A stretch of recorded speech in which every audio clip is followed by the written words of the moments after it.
We are so happy to be with you tonight, coming together in whatever platform. It's one of the things we at Community Day School do best. And being together is one of the values that drives us. We know that you've joined us tonight in the hope of gaining a fuller picture, and perhaps more importantly, a feel for how we envision starting school together in the fall. This is what we have been thinking about and planning for since before the end of school last spring. We intentionally named our plan Kadimah because it reflects the best of our CDS spirit. In modern Hebrew, Kadimah means forward or let's go. We're sharing our best thinking right now as to how we can go forward while balancing our needs and aspirations as a school community, some of which are necessarily in conflict with each other. We are confident in the plans we've made for 3 possible scenarios based on what we know today. We also know for certain that uncertainty is going to be the norm for a while. The ongoing pandemic remains disruptive and unpredictable, and the circumstances on which these plans are based, and over which we have little to no control, could change quickly and force us to reevaluate our strategies with little notice. For now, what gives me the greatest confidence is knowing whose voices and hearts are reflected in our plans. The voices and hearts of public health and medical experts who have the broad view. The voices and hearts of our own CDS teachers and administrators who will live and work in the spaces and ways described. And your voices, input from you, our parents, from our students, and inspiration from Jewish educational and human values that always drive us. All these are reflected in our reopening plan and the contingencies that are built into it. I also want to remind everyone that we are not in this alone. We are paying attention. We're paying attention to what our local public school districts are doing. We're in weekly or more frequent communication, daily sometimes, with our regional independent school partners.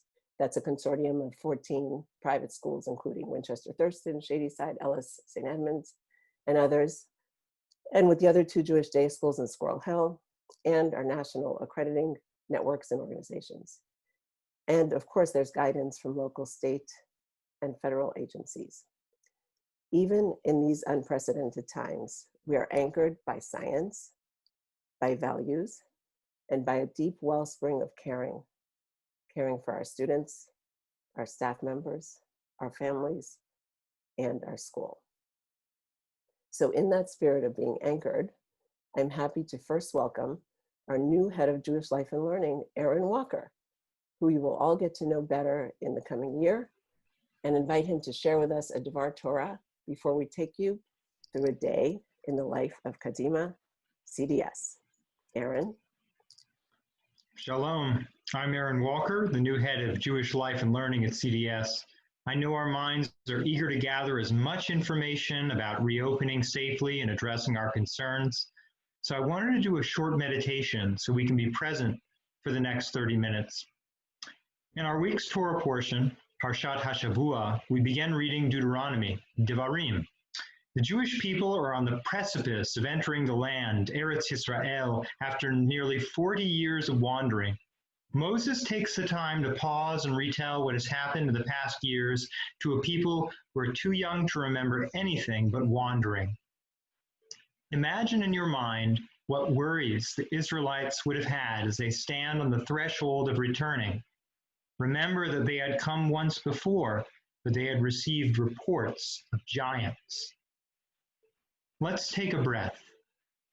1, 2, 3, and out. 1, 2, 3.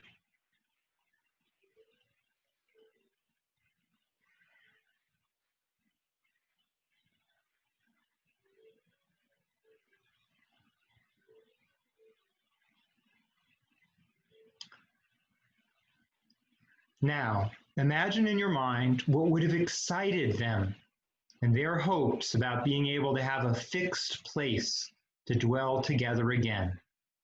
Let's take another breath.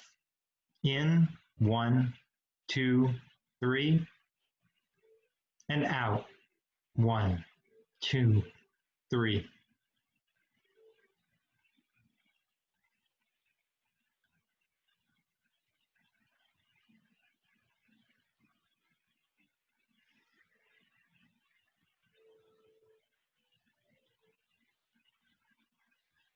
We know how the story ends and where the children of Israel, Bnei Israel, go. We also know this was not the end of their battle and their challenges. Thank you for being present with me. I hope it serves the focus, Kavanah, as we hear more. Have a sweet week. Shavua Tov. Thank you, Aaron. Yasher koach. That was just what we needed. So we shared an FAQ today with you that we hope answers many of the health and safety plan questions that we've received so far. So I don't really want to spend too much time going into those detailed questions here. If you don't hear answers to a particular question tonight and can't find it in the FAQ we sent out, of course, we're happy to take follow-up questions, and I'll let you know how that can happen later this evening. One of the main questions we keep getting is, why aren't we having staggered schedules for different age groups? And this actually goes to the heart of how we built our campus reopening plan. It was really fundamentally a math problem. We realized early on how blessed we are to have 2 buildings, 7 acres of land, and the very low student-teacher ratio to be able to have our whole school community in the building and still be within state and CDC guidance. That is, to be able to give students the classroom spaces they need to learn effectively while maintaining physical distancing. That said, preparing our campus to achieve this goal continues to be a Herculean task. Our amazing maintenance team has been working around the clock to make this happen, to move furniture into storage, open up classrooms, service ventilation systems, create outdoor learning spaces. This list barely scratches the surface of what's involved. And this work has to happen hand in hand with the academic and social emotional well-being task force work, almost like a jigsaw puzzle, to be able to align our physical spaces reimagined for COVID safety with shifts in schedule and teaching practices. We also understood the importance of flexibility, having a full virtual option, since none of us today, none of us, can predict what the virus or our region will look like 1 month from now. Now it's my pleasure to introduce Mark and Andrea to tell us more about what our various academic scenarios will actually look like. Mark, Andrea? Good evening. I'm Andrea, also known around these parts as Mora Andrea. All summer, our team of educators and administrators have been working on reimagining, reconfiguring, reconceiving, and revisiting our classrooms, our campus, and our online capabilities. I am thrilled to be able to share our visions of what instruction at CDS will look like in the fall. As a broad overview, Mark and I will be sharing information about 3 different models of instruction. We will start by describing in-person, on-campus instruction. Next, we will give an overview of our virtual learner model. Finally, we will give you information about CDS at home in the event the entire school must move to online learning. Mark, tell us what a day in the life of a student on campus at CDS will look like in the fall. Thanks, Andrea. So I'd like to thank everyone for coming tonight, for being here, and just wanted to talk a little bit about what a day in the life will look like as far as the students at CDS. So when your child arrives at school, regardless of where they arrive, all the students will enter the building with their masks on, ready to go before they come into the building, and then they will go through a screening process upon arrival. And details about all the policies and procedures about the screening process when they arrive will be at the in the FAQ. When the screening process is complete, students go to their homeroom classes or their home base. I might refer to that as that again later. And each grade will be its own cohort. So for example, 4th grade will spend their day interacting with only 4th graders. So there might be some mixing among that, but for the most part, 2 sections of 4th grade, and they will spend their day with only fourth graders to maintain the integrity of that cohort. So now we've gotten to the point where they've gone to homeroom, we've done morning announcements, and then tefillah. So tefillah is still a little bit of a work in progress. It'll happen every day, but it will not be in large groups with multiple grades as it has been in the past. So again, tefillah in those home bases, or perhaps a grade together in a larger space, sometimes outdoors, sometimes in certain locations. And then after tefillah, then we get into the academic day. And for the most part, again, the students will be at their home base. Teachers will move. Students typically will stay. I mentioned before that there would be some mixing of students within that grade, but not with other grades. And at all times, physical distancing will be maintained. And I wanted to mention that again, because what will your child see as they come down the hallway or go into a classroom? So they'll see adults that are masked all day, students that are wearing masks. They'll see physically distant desks in every classroom. You'll see signage in the hallways, so that there's one way down each side of the hall, similar to what you see at your local grocery store. So that's some of the things that your child will see. That I'm really excited that the teachers are working hard on ways to make this learning environment really engaging and really fun. We've taken what we've learned from CDS at home about technology connecting with kids that are physically distant. We'll get into that in a few minutes about the virtual learners. But we also want to use outdoor space for learning as much as possible. And this is something that's been a goal at CDS that we've been working towards for a long time, because it's great for the kids' health, and it's also great for education. And so we have a lot of designated outdoor learning spaces. So classes during the morning, and then now it's lunchtime. And so lunch in the home base with those classmates. But again, as often as possible, we want to eat lunch outside. We have many different places where we can do that. But of course, the packers, they'll just have their lunch perhaps in their locker or with them in the backpack. But buyers, not the hotline, not the cafeteria, but hot lunch will be delivered to those different locations for the students to eat. And then recess. So how do you do recess and still have the integrity of the grade of the cohort? Well, what you do is we have, for instance, in 4th through 8th grade, we'll have designated locations where 4th grade will have, let's say, half of the soccer field, and 7th grade will have the basketball court and the area beyond the basketball court. So different locations, teachers making sure the kids are safe, but also making sure that the kids aren't running off to play with kids from other grades. Afternoon classes then, again, awesome CDS teachers. We're also making sure that we're going to have movement breaks between every class, mask breaks as needed. We're also taking a close look at the school calendar. We know that we have a lot of rally points that kids look forward to, and just trying to reimagine how to do these given the constraints that we have. And continue with the afternoon, and now it's time for dismissal. And dismissal, I'll say, is a work in progress, but I can tell you what it's not. It's not all of a bunch of kids in the bus room in the cafeteria with a bunch of mixed grades waiting for their bus, and it's not a whole bunch of kids from different grades in the carpool stairwell waiting to be called to come out into the carpool lane. So again, maintaining those individual grade cohorts.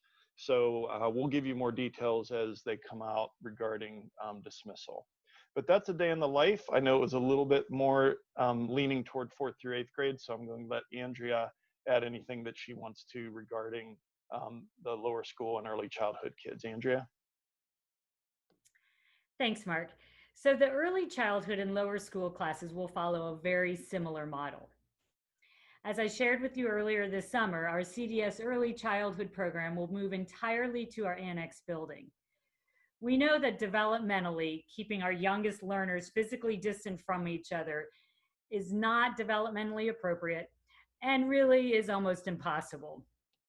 To mitigate this, we have decreased the size of our early childhood cohorts And like in older grades, we are keeping them stable by not having them mix with each other or any other cohorts in the building.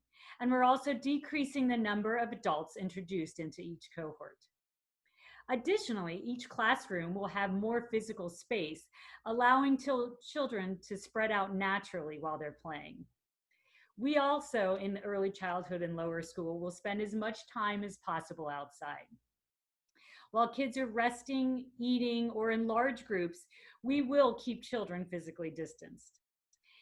In lower school, we are exploring a variety of seating options, including carpet squares and floor desks, so small group instruction can continue to happen with kids physically distanced as much as possible. As they did in a pre-COVID world, teachers will use frequent movement breaks throughout the day. Our new academic and emotional support head, Kelly Binning, and our school-based counselor, Casey Brillia, will talk about this in more detail later.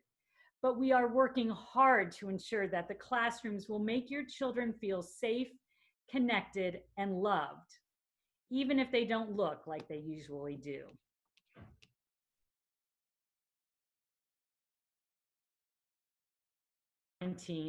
And for families who have opted to have their children learn from home, we are offering a virtual learner model of instruction as well. Let me start by telling you again what this will not look like. This will not be a camera at the back of the room while your child sits at home passively watching the teacher and her friends for the day. What it is a way for your child to be as active a participant in classroom lessons and activities as developmentally and technologically possible throughout the day. Our vision is that while, say, a third grade teacher is teaching a math lesson, the children at home would also be watching that third grade teacher doing the third grade math lesson. That child would be able to watch the lesson, ask questions, be called on, and participate in group discussions. Later, while other children are working on independent assignments, doing silent reading, or eating lunch, your child will also be working on assignments, doing silent reading, or eating lunch, but offline. Our vision for the virtual learning model emphasizes each child as a truly valued, equal, and participating member of the class. Additionally, the curriculum is the same for in-person and our virtual learner service. If and when children want to or are able to join the class in person, they can, with no fear of being academically behind. So, this sounds great. How do we make it happen? We've invested a great deal of resources into making sure that every classroom has an appropriate camera, microphone, and other technology necessary to connect our virtual learners as much as possible. We are also providing training for our teachers during our professional development before school. Additionally, we will have dedicated liaisons to help support families, teachers, and children who participate in virtual learning. It is certainly possible that the entire school will be back online at some point this school year. We have also been working on a new and improved CDS at home. Mark will give you some new information about what makes it new and improved. Thanks, Andrea. And just before I do that, I actually just want to really give a shout out to all the kids, all the parents, I know we have parents and teachers watching. Just CDS at home in the spring. That was kind of thrust upon us, and everybody just adjusted so quickly and worked so hard and worked with the kids. And we're just so proud of the teachers, but also really the partnerships with the parents. And that's where it began. And as Andrea said, if we do have to go to a full online learning model again, then we're prepared to do that. And so it's foolish if we don't learn from the things that we've done in the past. And so I want to talk a little bit about how this will be different, how it will be better. CDS at home, we kind of refer to it in our planning and our task force this summer as CDS at home 2.0, because we want to learn what we did well and maybe what we could improve. We did learn a lot in the spring. We surveyed parents and students and teachers, and we got their feedback. what could improve this experience. And when I talk about this, I'm going to talk mostly about what it will look like in 4th through 8th grade. And then Andrea at the end can add some things about early childhood and lower school when I'm done. So what are some of those differences? First of all, in 4th through 8th grade, we envision a longer school day. We also envision more live lessons and some classes meeting more often. Those of you that have students in 4th through or in those grades last year know that there were some classes that maybe met every other day. We feel like we can make the day longer and that we can fit in those classes so that they can meet more regularly. Also, better parent communication. We got a lot of feedback that some parents found it difficult to keep up with the assignments or what their child was doing or what they were missing, and there was a lot of self-discipline that was kind of thrust upon students, and some struggled with that online learning component as far as keeping up with their work. So partnering with the parents, communication is key, and so we feel like we've got some better ways to do that. Another part that we want to emphasize in a much bigger way is a consistent integrated emotional learning component. And so the where we're going with that is that it's important to have those connections, not only teacher to student, but also student to student. And you know, we know that we had some lunches and we had all of these different things that we did. However, we can do better, and we plan to have more regular connections and more intentional about that. Also, we feel like we've got an improved plan to help students who are struggling with online learning. And it might be that some students do great in person, but then they struggled online, and we also had vice versa on that. But sometimes students who struggle at school also struggle online, and maybe they didn't have those supports and feel them as easily as they did when they were physically at school. And so we've been working on that so that those learners can get the support and the help that they need while they're learning online. And then finally, just to add that we feel like we've learned how to better find that great balance between the rigor and all of the other things. And so we got feedback that some kids, some parents, they wanted more rigor, and some were like, this is way too much, you know. And so that, plus what I mentioned before as far as connecting with teachers and with classmates, we feel like we learned a lot and that we can strike a much better balance there and really meet those academic needs as well as those social emotional needs. So that's a day, or that's what CDS at Home looks like if we were to need it during this coming school year in 4th through 8th grade. So I'm going to throw it back to Andrea just to see if she wants to add anything about lower school and early childhood. Thanks, Mark. After a great deal of research on a variety of platforms, we have decided to move to Seesaw for early childhood through 2nd grade for online learning. We chose this because we found it to be more child and family friendly. It's easy to navigate and gives teachers additional flexibility with online learning. We do plan on providing support for children, families, and teachers on how to engage successfully with Seesaw. Additionally, just like Mark mentioned, based on our experience, what we learned in the spring, and based on best practices, we know that live and small group instruction is really important in online learning for younger children, and those will be emphasized in early childhood and learning and lower school in CDS at Home. Our Academic Continuity and Emotional Wellbeing Task Force is continuing to work around the clock on scheduling, technology, staffing, logistics, best pedagogical practices, and all of the other pieces of the puzzle we need to put together to make this year a success for our faculty, staff, families, and children. We look forward to sharing more details as we have them.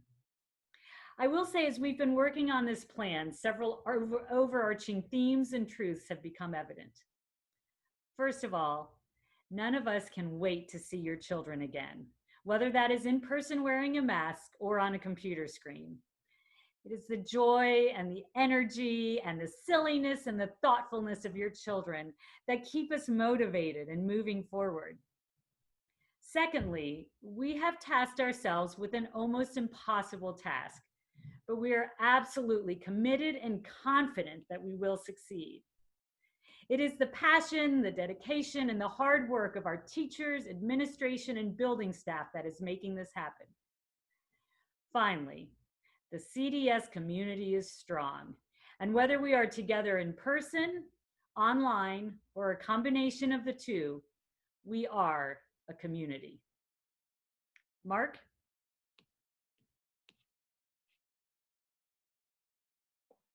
Thanks, Andrea. So Andrea just mentioned about being a community, and I know I mentioned a few minutes ago about the importance of connection. And so as we wrap up the academic piece, we want to emphasize this all-important social-emotional piece. And I'd like to introduce Kelly Binning and Casey Brilia to share with us the ways that we're thinking about taking care of these very real social-emotional needs that accompany a return to school regardless of the platform. So Kelly and Casey, take it away. Thanks, Mark.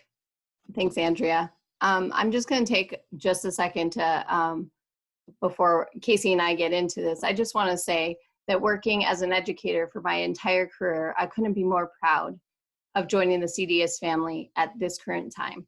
It is so exciting to be a part of a building of an innovative and student-focused instruction that is currently being developed and fine-tuned. Being a part of this team that's going above and beyond, that still focuses on delivering that individualized education is so heartwarming. And I can't say enough how happy and proud I am to be a part of it in making history together. That said, I have been getting to know Casey for the past few weeks, and I would like to introduce her so we can get into the meat of the social emotional topic. Thank you, Kelly. And for those of you who don't know me, my name is Casey Brilia, and I'm the school-based counselor here at CDS. My background is in clinical mental health counseling, and prior to joining the CDS family, I worked as a school consultant through JFCS, which during that time I supported several schools in the Squirrel Hill community, including CDS. So this will be my second full year with the Community Day School, and I could not be more excited, nor could I be more excited to have the opportunity to collaborate with Kelly, and our whole team is very, very much looking forward to working together. So as we move forward, I just wanted to take a minute to acknowledge some of the challenges that students, staff, and family members may be facing as we transition back into the school year. These challenges might include: how are we keeping students engaged? How are we supporting students with schoolwork? How are we making children feel safe and manage and express their feelings? How are we addressing changes in how we engage socially? How are we addressing differences in learning styles and a new learning environment and forming new connections with one another in new ways? And all of these are very real challenges, and what I really want to impart on you is how they are also consistently informing how we approach social and emotional wellness of all CDS students, staff, and families. And Kelly will share a little bit more about what that looks like moving forward. Kelly? Thanks, Casey. So how are we going to do this? Social emotional skills allow staff and students to support each other during this challenging time and grow from the experience. Facing a challenging experience and moving through that experience increases confidence and builds resilience. We recognize and understand that we, as the staff and faculty, play an important role in helping our children recover from these difficult stressors or challenges. So I'm going to take a minute to just gain a common knowledge surrounding social emotional learning. And I just want to say that social emotional learning has been around long before this time in COVID, but we do see the need for the intentional teaching more so now than ever. So intentional teaching of self-awareness, emotional regulation, flexible thinking, relationship building, or responsible decision-making. Developing these skills is an important part of meeting the needs of the whole child and supports their abilities to adapt during uncertain times. We recognize even more now than ever before, these tools are of extreme importance. We are very excited that our staff is developing toolkits necessary to support these needs, and they will be developed and supported across grade levels. Amongst all the designing and the developments, we currently are taking our meet and greet day, which we've always done in the past, and redesigning it or revamping it to meet most of these needs. We've met in our small task force and identified that closure was a big piece that students felt that they needed to have a closure of last school year with their previous former teachers. So creating a meet and greet day where we will be bridging the closure of last year and connecting to building new relationships with their next or their new teacher for this fall, to help everybody feel confident and feel that new connection in a structured way with intentional team building activities to bridge these supports. And I'm not sure if maybe Casey wants to add anything else to that, but these plans are very exciting and we're also happy to be a part of that. Absolutely. It is so exciting and so important that we are providing students with the opportunity for connection and closure, as well as teachers and families. So we're all very excited to be very intentional with this new meet and greet format. So more to come. And so in closing, one thing that we wanted to talk about as well is the idea of parent as partners. And one of the best ways that we can support students as they navigate new experiences, changes in their routines, and any big feelings that they may have is through partnering with parents and families, regardless of the learning environment. And we want to take this moment to encourage you to always feel welcome to reach out to CDS for support, for brainstorming partners, for consultative resources. We want to partner with you not only because we are committed to supporting your children, but also because when we integrate support and change consistently and across settings, individuals can experience more relief and positive change. So with that said, please always feel free to directly contact Kelly or myself, and we will always be excited to work with you and collaborate with you throughout the year. And with that said, I will pass it along to Sarah.